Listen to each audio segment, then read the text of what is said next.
The first time I heard the emergency alert, I was driving home from my night shift at the hospital. The radio crackled with static, a sudden sharp intrusion into the quiet pre-dawn darkness. At first, I thought it was just another flash flood warning or maybe an Amber Alert. But then the robotic voice cut through, devoid of any emotion, delivering a message that sent ice down my spine. Emergency alert. Do not close your eyes. Do not fall asleep. Repeat. Do not close your eyes under any circumstance. I frowned, glancing at my phone. No notifications, no missed calls. Nothing. Just the voice on the radio, repeating the same 5 words over and over, before the message abruptly cut off. Then, silence. A weird static buzz filled the car speakers, almost like a humming noise beneath the silence. Something about those words made my stomach churn. It wasn't just the message itself. It was the urgency, the unnatural tone of the robotic voice. I chalked it up to another government glitch, one of those false alarms that occasionally popped up on TV. But I couldn't shake the feeling that something was wrong. By the time I pulled into my driveway, the first hints of dawn were creeping over the horizon. My body ached with exhaustion. 12 hours in accident and emergency had drained me completely. I was used to fighting off sleep deprivation, but this felt different. As I stepped into my apartment, I found my roommate Sarah slumped over the kitchen table. Her coffee sat untouched, ice cold. Dark circles rimmed her bloodshot eyes. The second I touched her shoulder, she flinched violently, gasping as if I'd woken her from a nightmare. "John, thank God you're home." Her voice was hoarse, trembling. "Did you get the alert?" I nodded, hesitating. "Yeah, on the radio. What's going on?" "It's everywhere now." Sarah grabbed her phone with shaking hands, showing me the screen. The same 5 words, "Don't close your eyes," not just on the government alert system, but across every social media platform. News channels, websites, even pre-recorded YouTube videos had been interrupted by the same grim message. I scrolled through her phone. The comments were in chaos. Is this a joke? Some kind of viral marketing? My husband fell asleep and he won't wake up. Oh my God, someone help me. This happened in Singapore first. No one's waking up over there. It's spreading. What happens if we fall asleep? I swallowed hard. This is ridiculous. A glitch, a hoax, something. But Sarah shook her head, gripping my wrist. "John, people are disappearing." I felt a chill creep up my spine. "What do you mean disappearing?" Her voice dropped to a whisper. "Mike, he was texting me when the alert came through. He joked about it, said he was going to take a nap and—" She swallowed. "That was 6 hours ago. His phone is still on, but he hasn't answered me since." I tried to think logically. Maybe he's just sleeping and— "No, John, you don't get it. People are asleep, but they're not waking up." I needed proof. Hard evidence. Sarah turned on the TV. The news broadcast was chaos. A sleep study in Berlin showed patients who had fallen unconscious were breathing normally, their hearts beating steadily. But nothing, not loud noises, physical pain, or even medical defibrillation, could wake them. Their brain activity was wrong. One scientist described it as a state between sleep and something else. Not dreaming, not unconscious. Something new.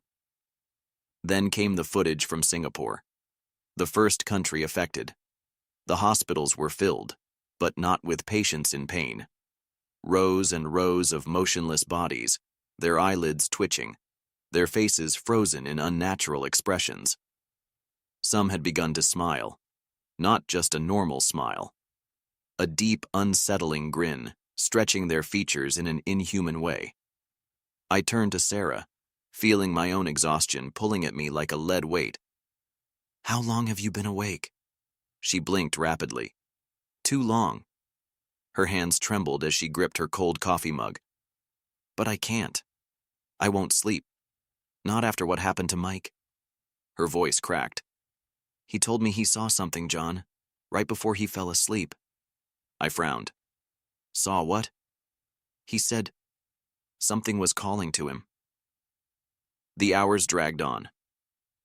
We tried everything: coffee, caffeine pills, splashing cold water on our faces, playing blaringly loud music, anything to keep us awake. But as the sun set, something changed. The power cut out. The apartment was swallowed by complete darkness. Then, from outside, I heard a sound that made my blood run cold. Screaming. I ran to the window. Our neighbor, Mrs. Chen, was in the street, dragging her unconscious husband toward their car. Her face was twisted in panic as she screamed for help. I rushed outside, medical training kicking in. Mr. Chen's pulse was normal, his breathing steady. But no matter what I did, shouting his name, slapping his face, even using ammonia from my work bag, he wouldn't wake up. He just twitched, his lips parting as though whispering something to himself. "He just wanted to close his eyes for a second," Mrs. Chen sobbed. "Just for a moment." We helped her get him into the car, but deep down, we all knew it was pointless. The sleepless panic. The hospital was overwhelmed. Bodies lined the hallways. Doctors and nurses stumbled through the chaos, their own exhaustion dragging them down. The staff moved like zombies, fighting their own fatigue while treating an endless flood of silent sleepers. My colleague James grabbed my arm the second I stepped in. "John, thank God, we need help. Dr. Rivera succumbed an hour ago." I hesitated. "Succumbed?" James's voice cracked. "He fell asleep." Sarah was tugging at my sleeve. "John, we need to leave. We need to figure this out before we're next." And she was right. The human body wasn't meant to stay awake forever. Eventually, we'd break. But if sleep wasn't the answer, what was? The hospital was a war zone. Doctors shuffled between rows of silent bodies, their exhaustion palpable. Nurses whispered in hushed voices, their eyes wide with unspoken terror. The sleepless panic had taken over, and it was only getting worse. I saw doctors collapsing mid-shift, bodies simply shutting down as the weight of exhaustion consumed them. Some were caught just in time, revived with caffeine injections, ice water, anything that could keep them conscious. Others weren't so lucky. They simply stopped responding, their bodies still warm, their chests rising and falling in steady rhythm. But they were gone. Something about their faces disturbed me the most. A strange, serene expression would settle over them, as though they'd seen something beautiful in their final waking moments. Their lips twitched, moving soundlessly, as if whispering to something we couldn't see. Sarah and I didn't stay long. I knew the hospital was a death trap. It wasn't just the patients, it was the doctors, the nurses, all of us. Sooner or later, we'd fall asleep. And when that happened, we wouldn't be waking up. We had to stay awake. Back home, we barricaded the doors, stocked up on whatever we could find. Caffeine pills, energy drinks, medical supplies. But deep down, I knew it wouldn't last. The human body wasn't designed for this. Sarah slumped onto the couch, her fingers drumming against her temples. She'd been awake for nearly 40 hours now, and it showed. Her pupils were dilated, her skin pale and clammy. Every few minutes, she jerked suddenly, like someone waking from a falling dream. But the worst part? She kept mumbling to herself. "I can feel them." Her voice was hoarse, distant. "Feel who?" I asked, rubbing my temples. My own vision was starting to blur at the edges. She turned to me, eyes wide and unfocused. "The ones who crossed over." A chill crept down my spine. "Sarah, what are you talking about?" She swallowed hard, clutching her knees. "When I start to drift off, I hear them. They're trying to tell us something, John." Her voice lowered to a whisper. "They're not gone. They're just waiting." The sound. That was when I heard it. A low humming sound, vibrating through the apartment. Not from outside, not from any specific direction. It was everywhere. A sound that didn't pass through my ears but instead resonated in my skull, deep in my bones. Sarah pressed her hands against her ears. "Make it stop." I gritted my teeth. "What the hell is that?" The humming wasn't just a sound. It was a feeling, a presence. Something was pressing against reality, pushing to get through. Sarah's breathing turned ragged. Her pupils flickered, her fingers clutching at the couch. "It's happening faster now," she whispered. "Every time someone falls asleep, the barrier gets weaker." I forced myself to stay logical. "What barrier?" "Sarah, what the hell are you talking about?" She turned to me, her expression utterly hollow. "Between waking and dreaming?" She swallowed hard. "We were never meant to sleep, John. It was their way in all along." To the truth about sleep. I thought back to the news reports, the scientists, the EEG readings. They all said the same thing. The brain activity of the sleepers was unlike anything recorded before. Not sleep, not consciousness, something in between. I grabbed my laptop, scrolling through the last remaining posts before the internet started failing. Theories were running wild. Some said it was a bioweapon. Others believed it was a government experiment gone wrong. But one theory stuck with me. A neuroscientist in Germany had analyzed the brainwave patterns of the sleepers, and they matched something that had been recorded before: deep state meditation. Ancient monks trained to push themselves into near-death states had once exhibited similar patterns. But this wasn't meditation. This was something else entirely. Something was pulling them in. And if Sarah was right, it had been waiting for us to sleep. The final warning. At exactly midnight, my phone buzzed. Another emergency alert. I stared at the glowing screen, my pulse hammering. Remain awake. They must not cross over. Humanity's consciousness is the only barrier. My blood ran cold. This wasn't just happening randomly. Something, or someone, was trying to keep us awake, to keep them out. But the fight against sleep was getting harder. I could feel my muscles aching, my thoughts blurring. My blinks were lasting too long. And worst of all, the humming was growing louder. Sarah grabbed my shoulders, her fingers digging into my skin. "John, we have to wake them up." Her voice was different now, more certain, more desperate. "Everyone, it's the only way to stop it." I shook my head. "We tried everything, Sarah. Nothing works." She swallowed hard. "Not from this side." My stomach twisted. "What do you mean?" Sarah exhaled shakily, her eyes flickering with something I couldn't quite place. "Someone has to go in after them." I stared at her, my exhausted mind struggling to process what she was saying. "Sarah, no." She smiled sadly. "You're the doctor, John. You need to stay awake. You need to monitor me." My heart pounded. "Sarah, we don't even know if—" "If I'm not back in 10 minutes, you use the epinephrine in your med kit." She hesitated. "And whatever you do, don't follow me in." I reached for her arm, but before I could stop her, she laid down on the couch and closed her eyes. The other side.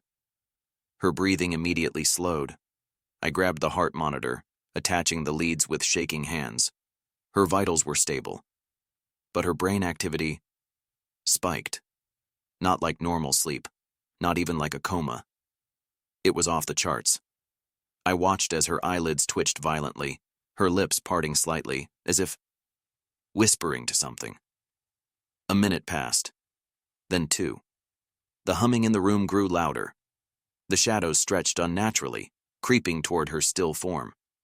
At exactly 9 minutes and 30 seconds, Sarah's eyes snapped open. But they weren't her eyes anymore. Her pupils had expanded, filling the entire socket. Black, endless. And when she spoke, her voice was not her own. Sarah's eyes were black, not just dark, not just dilated. Pure, endless, black. Something inside me recoiled as I took a step back. Every instinct screamed run, but I didn't, because Sarah was still breathing. Her lips parted, and when she spoke, her voice was not her own. It carried an unnatural echo, layered, as if multiple voices were speaking through her at once. "They're beautiful, John." I stiffened. "Sarah?" She tilted her head, her movements too smooth, too calculated. "They've been so lonely," she whispered, "waiting for us, calling to us."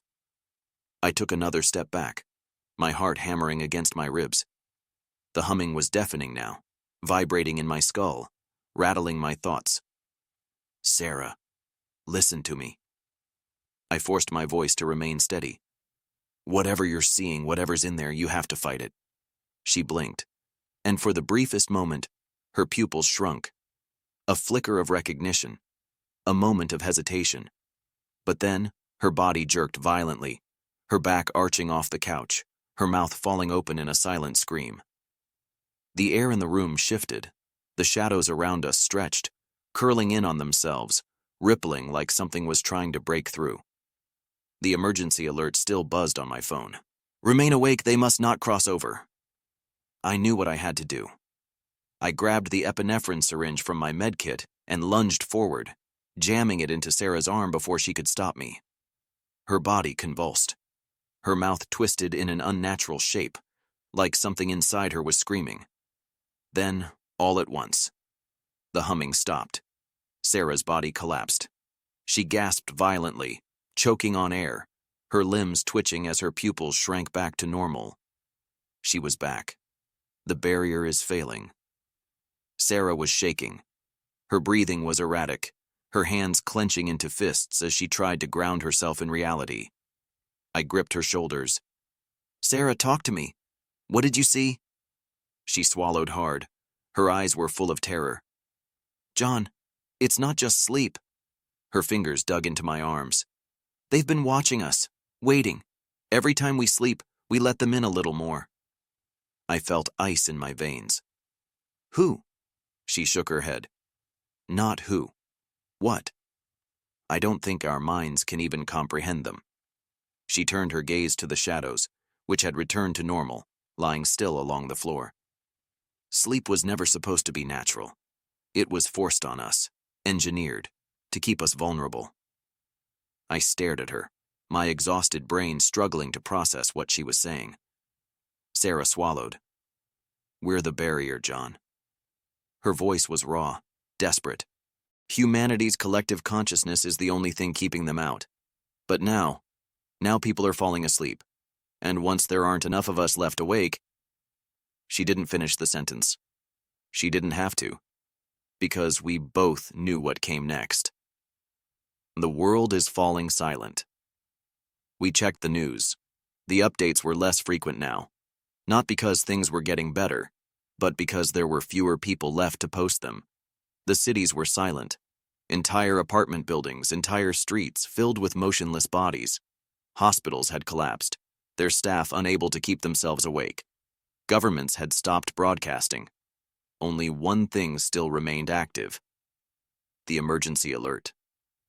"Remain awake. They must not cross over."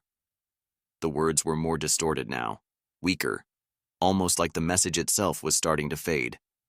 Because soon there wouldn't be enough people left to send it. The final hours. We tried everything. We set alarms to jolt us awake every few minutes. We blasted ear-splitting music. We took turns watching each other, but nothing worked forever. The human body was not meant for this. I watched Sarah's head jerk forward, her eyelids fluttering. I shook her, hard. "Stay with me." She gasped, blinking rapidly, forcing herself to sit up. She was breaking.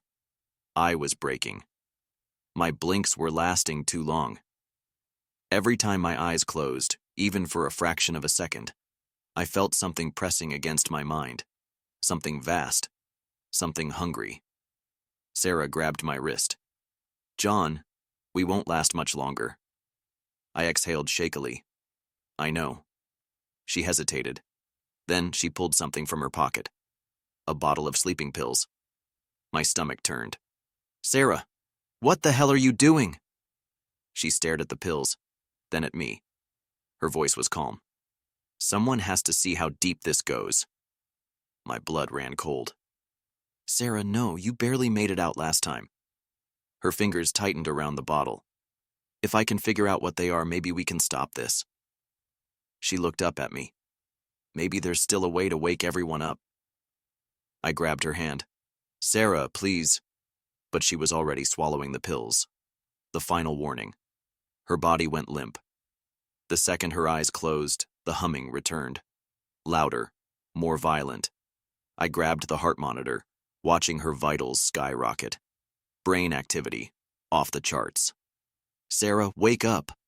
I slapped her face, shook her shoulders. Nothing. Her lips twitched. Her hands curled into fists. Her face twisted into an expression of absolute horror. She was seeing something. Something she couldn't escape. And then, her eyes snapped open.